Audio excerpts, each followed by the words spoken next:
تازہ ترین ویڈیوز کے لیے ہمارا چینل سبسکرائب کر کے بیل آئیکن پریس کریں تاکہ آپ کو ملے ہر اپڈیٹ سب سے پہلے۔ اچھا جانشیر صاحب، آپ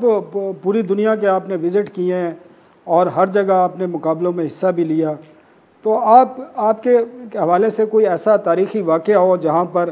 جب پاکستان کا نام آیا ہو اور آپ نے جب جھنڈا بلند کیا اور پاکستان کا قومی ترانہ جب بج رہا ہو، تو آپ کے کیا جذبات رہے ہیں؟ کوئی ایسا واقعہ جو، کیونکہ آپ تو دنیا بھر میں آپ نے، اور آپ کو جو خطاب greatest player of the century کہہ سکتے ہیں آپ نے اتنے مقابلے جیتے ہیں،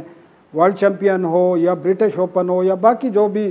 اسکواش کے آپ کے دور میں رہے ہیں، آپ ہمیشہ چیمپئن ہی رہے ہیں، تو کوئی ایک واقعہ ہمارے ناظرین کے لیے ایسا سنائیں کہ جب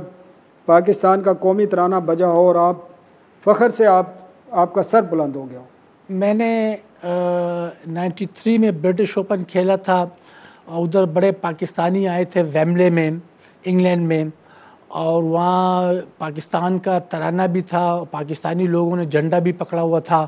تو میں نے جب فائنل جیتا تو مجھے بڑی خوشی ہوئی کہ پاکستانی لوگ ادھر بھی موجود ہے اور پاکستان کا ہم نے نام انگلینڈ میں روشن کیا ہے۔ اور میں دنیا کے کسی ملک میں گیا ہوں، میں تقریباً پورے دنیا پھرا ہوں اور ٹورنامنٹ کھیلے ہیں، جب بھی میں نے پاکستان کے لیے ٹورنامنٹ کھیلا ہے تو پاکستانی ترانہ اور پاکستانی جھنڈا وہاں ڈالا گیا ہے، اور وہاں مجھے بڑی خوشی ہوئی کہ میں اکیلا نہیں ہوں، ادھر میرے ساتھ پاکستانی موجود ہے، تو مجھے ایسے فیل ہوتا تھا جیسے میں پاکستان میں کھیل رہا ہوں۔ اتنے پاکستانی آتے تھے اور ترانہ بجتا تھا اور جھنڈا پکڑ کر آتے تھے، تو مجھے بڑا فخر ہوتا تھا کہ میں پاکستان کی طرف سے کھیل رہا ہوں، پاکستان کی نمائندگی کر رہا ہوں۔ تو کیا آپ کا آج کے دن کے حوالے سے میسج کیا ہے پاکستانی قوم کے لیے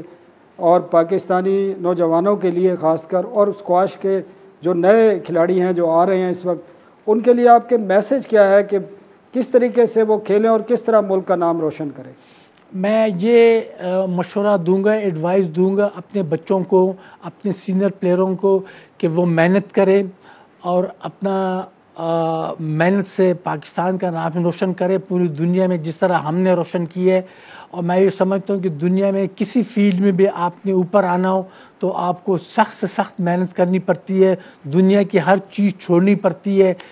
اس میں آپ کو محنت کرنی پڑے گی۔ اگر جو بچہ محنت کرے گا وہ اس کی محنت اللہ تعالیٰ کبھی بھی ضائع نہیں ہونے دے گا اور وہ ٹاپ پہ آئے گا۔